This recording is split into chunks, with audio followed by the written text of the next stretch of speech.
Хүн хүмүүжлийнхээ 90%-ийг 2-10 наснда олж авдаг байна. Гэтэл нийслэлд амьдарч байгаа сургуулийн өмнөх насны 4 хүүхэд тутмын нэг нь гэртээ хүмүүжж байна. Уул нь бүх хүүхдийг цэцэрлэгт амруулах зорилго байгууч эдийн засгийн чадамж хүндрэлтэй байгаамаа. Тиймээс хувийн энэ ачааллыг бууруулахад оролцуулах нь зөв юм.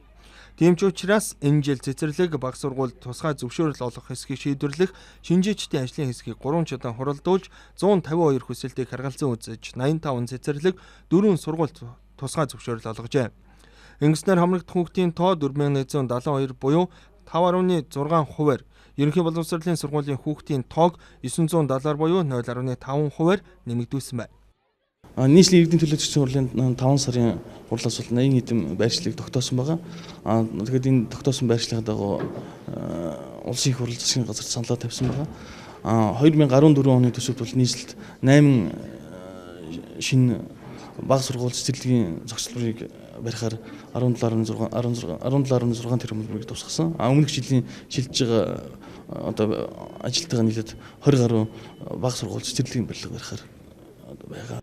Шинжээчийн баг 3 дахь удаага хуралдаж 23 цэцэрлэг нэг сургууль тусгай зөвшөөрөл олгохоор шийдвэрлэн өнөөдөр батламжийг нь гардууллаа.